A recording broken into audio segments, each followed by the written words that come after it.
Hello friends, कैसे हैं आप सब। आइए दोस्तों, हम लोग पढ़ रहे हैं 10th क्लास की मैथ और दोस्तों अब चैप्टर प्रारंभ हो रहा है 14.1। तो आइए दोस्तों डाल लेते हैं एक्सरसाइज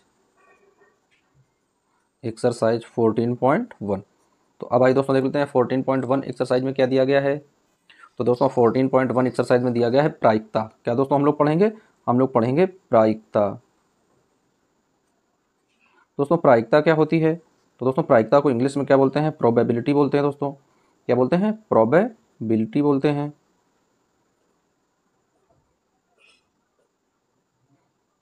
प्रायिकता दोस्तों क्या बोलते हैं, प्रोबेबिलिटी। तो आइए फ्रेंड्स देख लेते हैं कि प्रायिकता किस तरीके से होती है और हम लोग किस तरीके से प्रायिकता को निकालते हैं। तो फ्रेंड्स क्या है, एक संभव घटना की प्रायिकता क्या होती है दोस्तों, एक होती है। और एक असंभव घटना की प्रायिकता क्या होती है दोस्तों, शून्य होती है। तो आइए इसके सबसे पहले फार्मूले कुछ देख लेते हैं फ्रेंड्स। तो पहला हैशटैग फार्मूला क्या है, एक असंभव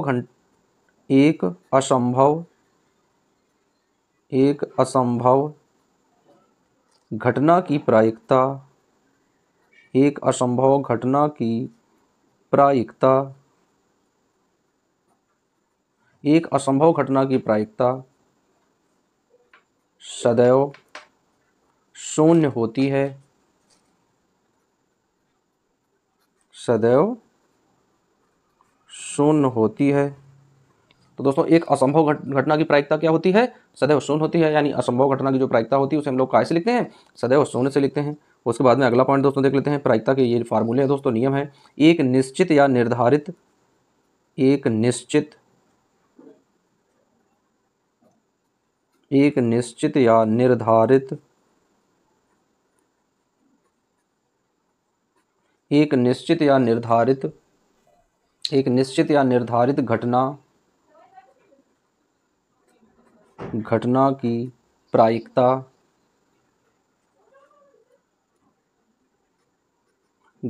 प्रायिकता सदैव एक होती है, सदैव एक होती है। दोस्तों जो निश्चित चीज़ें होती हैं उनकी प्रायिकता क्या होती है, एक होती है। और जो अनिश्चित चीज़ें होती हैं उनकी प्रायिकता क्या होती है, शून्य होती है। अब आइए दोस्तों देख लेते हैं अगला रूल क्या है। घटना ई की प्रायिकता एक ऐसी संख्या है जो पी और ई का भाग होती है। दोस्तों क्या लिखेंगे, घटना ई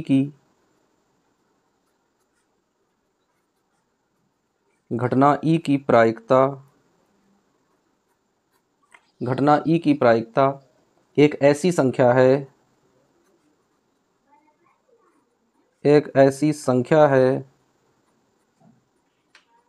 घटना पी की प्रायिकता एक ऐसी संख्या है जो पीई की क्या होती है दोस्तों, जीरो से दोस्तों बराबर हो जाती है पीई। और कहाँ तक जाती है, एक के बराबर जाती है दोस्तों। जीरो से बड़ी होकर एक के बराबर पहुँचती है दोस्तों। यानी जीरो से बड़ी हो सकती है और एक से भी बड़ी हो सकती है। तो दोस्तों पीई की घटना यानी संभावित घटना के लिए ये हम लोग प्रयोग करते हैं। अब आइए दोस्तों देख लेते हैं नेक्स्ट फार्मूला क्या है। तो दोस्तों नेक्स्ट फार्मूला है, किसी भी घटना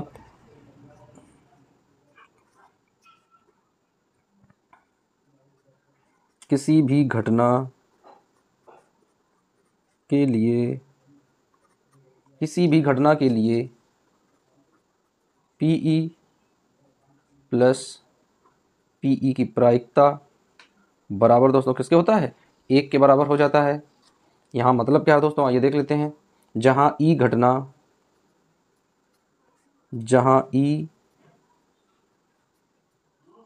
घटना नहीं को व्यक्त करती है दोस्तों, जहाँ ई डैश घटना नहीं को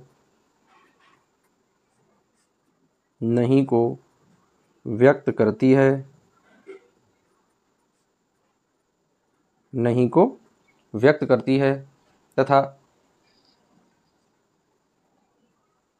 तथा ई और ई नॉट पूरक घटनाएं कहलाती हैं, तथा ई बार दोस्तों इसे कह देते हैं, नॉट कह देते हैं, ई बार पूरक घटनाएं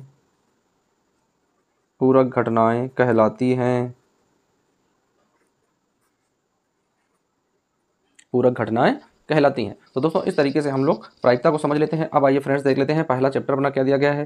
तो आइए फ्रेंड्स देख लेते हैं, चलते हैं अपने पहले चैप्टर की ओर। ये तो दोस्तों फार्मूले थे।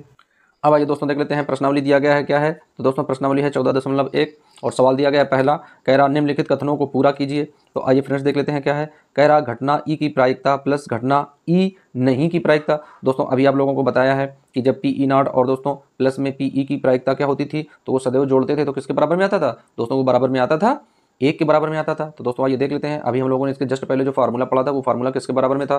तो फ्रेंड्स वो फार्मूला बराबर में था ई और ब्रैकेट में क्या लिखे थे ई, और दोस्तों प्लस उसके बाद में क्या था पी और ब्रैकेट में क्या था ई, और उसी के ऊपर बार लगा था। तो दोस्तों ये मान किसके बराबर था, ये मान बराबर था एक के। तो दोस्तों यहाँ पर क्या आ जाएगा, घटना ई की प्रायिकता प्लस घटना ई नहीं की प्रायिकता क्या हो सकती है। तो दोस्तों इसकी प्रायिकता क्या हो सकती है, तो दोस्तों इसकी प्रायिकता हो सकती है एक, यानी इसका मान कितना होता है एक के बराबर होता है। फिर दोस्तों क्या है, कह रहा उस घटना की प्रायिकता जो घटित नहीं हो सकती है, ऐसी घटना क्या कहलाती है। अब दोस्तों क्या है, यानी कोई ऐसी घटना है जो पहले से घटित हो ही नहीं सकती है, तो दोस्तों उसकी प्रायिकता क्या हो सकती है, जब घटना नहीं हो सकती है तो दोस्तों वो प्रायिकता क्या कहलाएगी, तो फ्रेंड्स वो तो कहलाएगी जीरो, क्योंकि जब कोई घटना घटित नहीं होती है तो असंभव घटना के लिए हम लोग क्या लिखते हैं, जीरो लिखते हैं। और ऐसी घटना को क्या कहते हैं दोस्तों, तो ऐसी घटना कहलाती है असंभव घटना।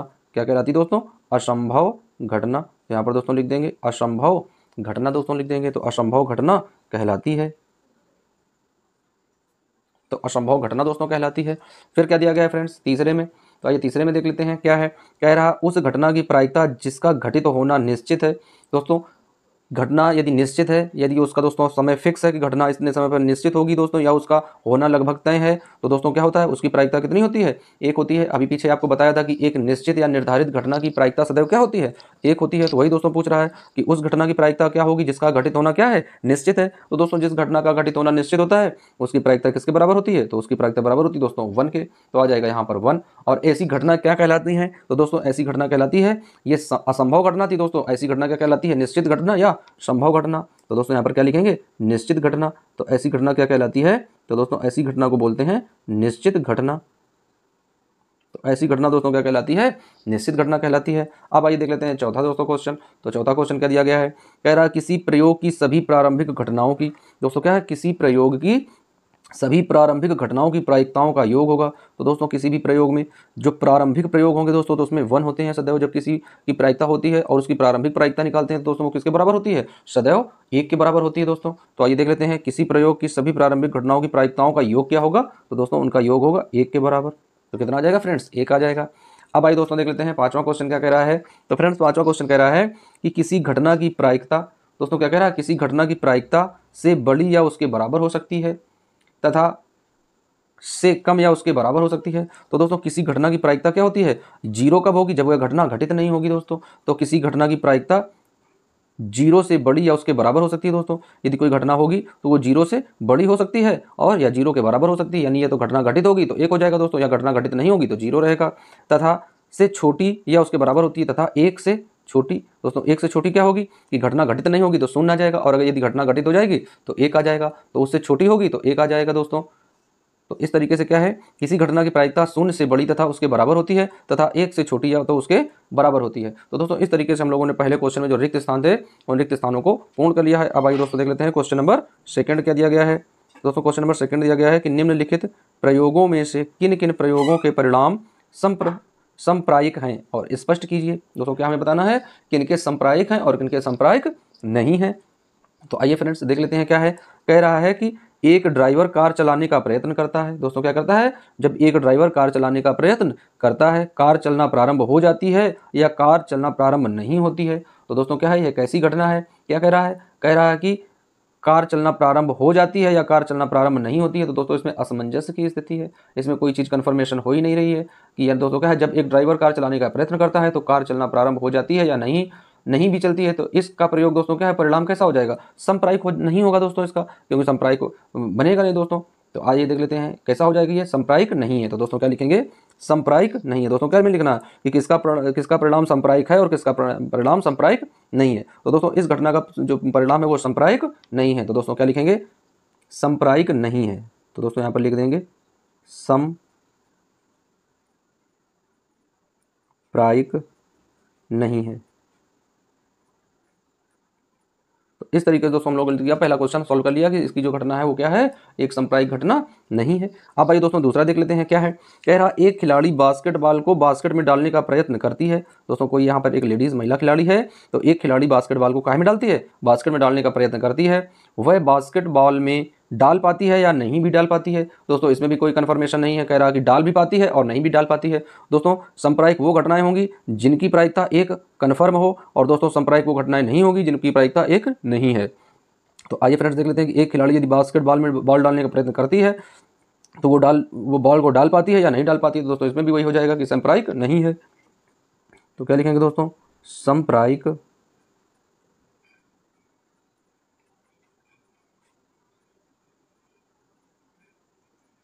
तो दोस्तों क्या हो जाएगा, सांप्रायिक नहीं है।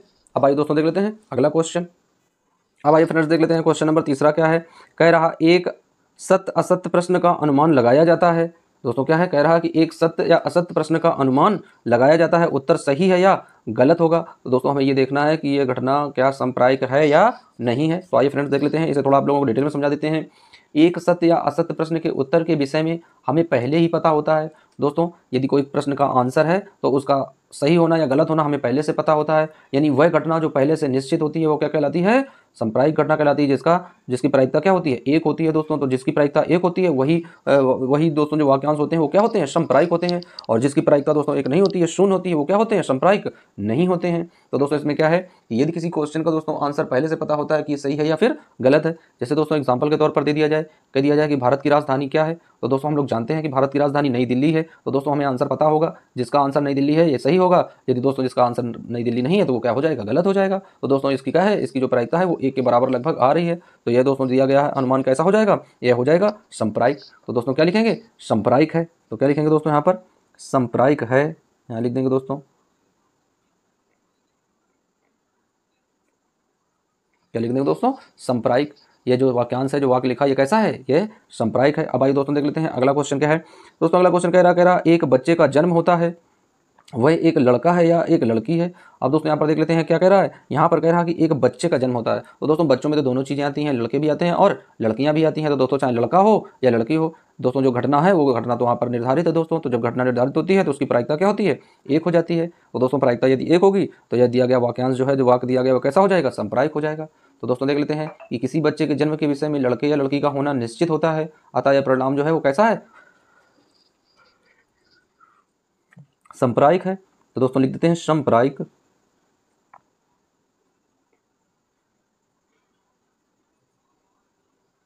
कैसा है दोस्तों, ये परिणाम कैसा है, ये परिणाम जो है वो सांप्रायिक परिणाम है दोस्तों। तो इस तरीके से हम लोग इस क्वेश्चन को सॉल्व कर लेते हैं। अब आइए दोस्तों देख लेते हैं तीसरा क्वेश्चन क्या कह रहा है फ्रेंड्स। तो तीसरा क्वेश्चन कह रहा है कि फुटबॉल के खेल को प्रारंभ करते समय, क्या कह रहा है दोस्तों, फुटबॉल के खेल को प्रारंभ करते समय यह निर्णय लेने के लिए कौन सी टीम पहले बॉल लेगी, इसके लिए एक सिक्का उछाला जाता है, एक न्याय संगत विधि क्यों माना जाता है दोस्तों। यानी जब सिक्का उछालते हैं तो उसे न्याय संगत विधि क्यों मानते हैं। तो आइए दोस्तों ये सवाल हम लोग सॉल्व करके देख लेते हैं। तो आइए दोस्तों देख लेते हैं क्वेश्चन नंबर तीसरा क्या दिया गया है फ्रेंड्स। पहला दूसरा दोस्तों हम लोग बुक में ही सॉल्व कर लिए हैं, भरने वाले थे दोस्तों रिक्त स्थान के, तो वो दोस्तों हम लोग बुक में ही क्लियर कर चुके हैं। अब आइए दोस्तों देख लेते हैं कि तीसरा क्वेश्चन क्या है। दोस्तों कह रहा फुटबॉल के मैच में प्रारंभ करते समय निर्णय लिया जाता है कि कौन सी टीम पहले बॉल लेगी। तो इसके लिए दोस्तों क्या होता है, सिक्का उछाला जाता है। तो दोस्तों सिक्का उछाला जाता है तो उसका क्या परिणाम होता है। तो आइए दोस्तों देख लेते हैं कि किस तरीके से सिक्का उछालना हो जाता है दोस्तों, उसका क्या परिणाम होता है। तो दोस्तों क्या लिखेंगे, जब एक सिक्का उछाला जाता है, जब एक सिक्का उछाला जाता है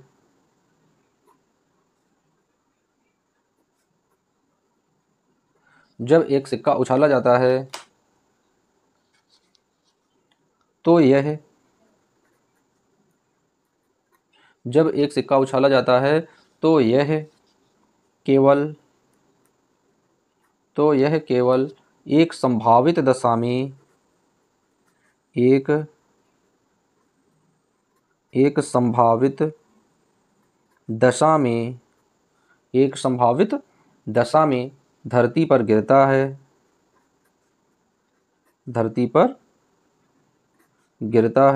दोस्तों। यदि आप लोग क्या करते हैं, मैच स्टार्ट होने से पहले इस तरह का एक सिक्का बना होता है फ्रेंड्स, इस तरह का एक सिक्का होता है दोस्तों। एक इसके सिरे पर क्या होता है, एक इसके सिरे पर इस तरीके से मच्छी बनी होती है दोस्तों, इस तरीके की एक रचना बनी होती है, एक सन होता है, और दोस्तों एक साइड इस तरीके की रचना होती है जिसे मक्खी बोलते हैं, यानी हेड या टेल बोलते हैं। तो दोस्तों जब इस सिक्के को उछालेंगे तो इसकी प्रोबेबिलिटी दोस्तों क्या होगी, तो फ्रेंड्स इसकी जो प्रोबेबिलिटी है वो क्या होगी, या तो ये चित्त आएगा दोस्तों, क्या आएगा, या तो ये चित्त आएगा और या फिर ये पट आएगा। चित्त या पट दोस्तों आता है, तो यानी सिक्के का उछलना है दोस्तों, तो इसका कोई ना कोई परिणाम होना निश्चित है। तो दोस्तों जिसका परिणाम निश्चित होता है वो घटना कैसी होती है, सांप्रायिक घटना होती है। तो दोस्तों ये कैसी घटना है, ये घटना है सांप्रायिक घटना। ये घटना कैसी है दोस्तों, ये सांप्रायिक घटना है, क्योंकि दोस्तों एक सिक्के के दो पहलू होते हैं। एक सिक्के के दो पार्ट होते हैं, दो पार्ट होते हैं दोस्तों। कोई यदि सिक्का है तो उसके कितने पार्ट होंगे, उसके केवल दो पार्ट होते हैं। कौन कौन से पार्ट होते हैं दोस्तों, हम लोग जानते हैं, एक होता है चित्त और एक होता है पट। तो क्या लिखेंगे दोस्तों, चित्त या पट। तो दोस्तों अब क्या हो जाएगा, यदि सिक्का उछलेगा तो या तो चित्त है या तो पट है दोस्तों। जब घटना दोस्तों सिक्का उछलेगा तो घटना निश्चित है। तो दोस्तों जब घटना निश्चित होता है तो कैसी घटना बन जाती है, सांप्रायिक घटना बन जाती है। अतः यह विधि कैसी हो जाती है, यह विधि न्याय संगत विधि मानी जाती है। तो दोस्तों क्या लिखेंगे, अतः सिक्का उछालना, अतः सिक्का उछालना एक न्याय संगत, सिक्का उछालना एक न्याय संगत विधि मानी जाती है, विधि मानी जाती है। दोस्तों क्या होता है, सिक्का उछालना एक ऐसी विधि मानी जाती है, इसे एक न्याय संगत विधि कहते हैं। तो अब आइए फ्रेंड्स देख लेते हैं नेक्स्ट क्वेश्चन। आइए दोस्तों दिया गया है अगला क्वेश्चन। तो फ्रेंड्स क्वेश्चन नंबर 4 देख लेते हैं, क्या कह रहा है, निम्नलिखित में कौन सी संख्या किसी घटना की प्रायिकता नहीं हो सकती है। तो आइए दोस्तों देख लेते हैं कौन सी जो घटना है वो किसी संख्या की प्रायिकता नहीं हो सकती है। तो दोस्तों दिया गया है 2/3 और माइनस में 1.5, उसके बाद दोस्तों दिया गया 15%, उसके बाद दिया गया 0.7%। तो आइए फ्रेंड्स देख लेते हैं कि कौन कौन से इसमें घटनाएं जो है वो प्रायिकता मतलब संप्रायिक हैं और कौन कौन सी घटनाएं संप्रायिक नहीं है। तो आइए फ्रेंड्स देख लेते हैं क्वेश्चन नंबर 4। तीसरा दोस्तों हम लोग लगा चुके हैं। आइए चौथा सवाल देख लेते हैं फ्रेंड्स, किस तरीके से हम लोग सॉल्व करेंगे।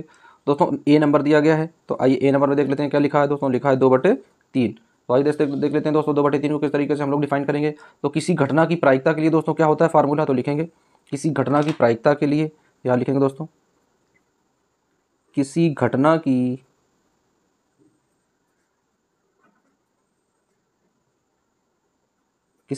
की प्रायिकता। तो फ्रेंड्स किसी घटना की प्रायिकता क्या होती है, 0 से अधिक हो, और दोस्तों PE ये प्रायिकता हो जाती है, और कहाँ दो दोस्तों, 1 के बराबर हो। किसके बराबर हो, 1 के बराबर हो। तो आइए दोस्तों देख लेते हैं ये जो इक्वेशन दिया गया है क्या ये इस घटना पर खरा उतरता है। तो दोस्तों लिखेंगे क्या फ्रेंड्स, इसलिए 0 से दोस्तों क्या है 2/3 बड़ा है, क्या है 0 से 2/3 बड़ा है, और दोस्तों इससे बड़ा क्या है 1 हो जाता है। अर्थात 2/3 किसी घटना की प्रायिकता, किसी घटना की प्रायिकता, किसी घटना की प्रायिकता हो सकती है।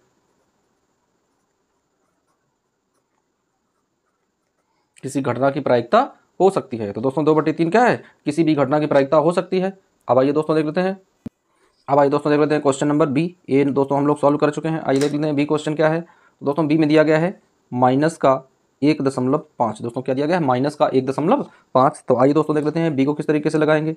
तो दोस्तों क्या है, ये 0 से भी छोटा है दोस्तों, क्या है 0 से छोटा है कितना, -1.5,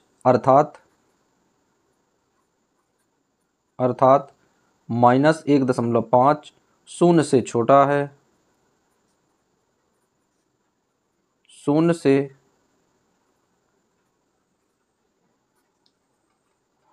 से छोटा है।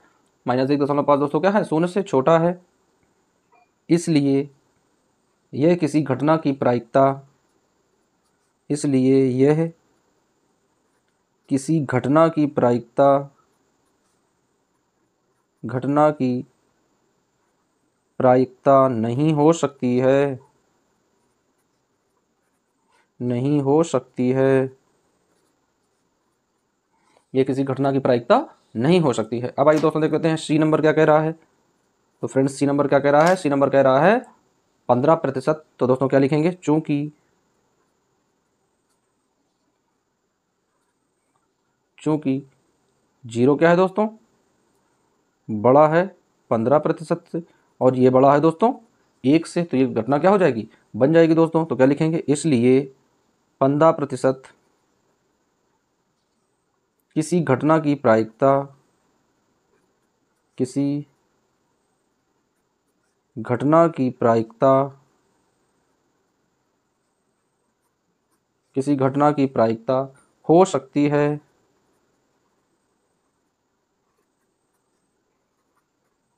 किसी घटना की प्रायिकता हो सकती है। तो दोस्तों सी नंबर भी क्या है, यस हो गया, यानी उसकी प्रायिकता जो है वो भी हो सकती है। अब आइए दोस्तों देख लेते हैं डी नंबर। तो फ्रेंड्स डी नंबर क्या दिया गया था, तो दोस्तों डी नंबर में दिया गया था 0.7। तो आइए दोस्तों देख लेते हैं क्या आ जाएगा, 0 से बड़ा होता है 0.7 और दोस्तों इससे बड़ा होता है 1। तो यह किस घटना की ओर निर्देशित करता है, तो दोस्तों लिखेंगे इसलिए यह किसी घटना की प्रायिकता, यह किसी घटना की प्रायिकता हो सकती है, यह किसी घटना की प्रायिकता हो सकती है। और दोस्तों उस क्वेश्चन में क्या था कि यह किसी घटना की प्रायिकता नहीं हो सकती है। और दोस्तों हमसे पूछा क्या गया था, तो कह रहा था कि निम्नलिखित में कौन सी संख्या किसी घटना की प्रायिकता नहीं हो सकती है। तो दोस्तों ऑप्शन नंबर कौन सा सही हो जाएगा, बी नंबर। तो दोस्तों क्या आ जाएगा, बी नंबर में दोस्तों क्या है, यह है किसी घटना की, किसी घटना की प्रायिकता नहीं हो सकती है, प्रायिकता नहीं हो सकती है। अब आइए फ्रेंड्स देख लेते हैं क्वेश्चन नंबर 5वां। आइए दोस्तों देख लेते हैं क्वेश्चन नंबर 5वां। कह रहा है यदि पी बराबर 0.05 है तो ई नहीं की प्रायिकता क्या होगी। दोस्तों पी का मान दिया गया है और दोस्तों क्या हमें निकालना है, ई नहीं की हमें प्रायिकता निकालनी है। तो आइए दोस्तों देख लेते हैं किस तरीके से हम लोग प्रायिकता ज्ञात करते हैं। तो आइए दोस्तों देख लेते हैं क्वेश्चन नंबर 5वां है फ्रेंड्स।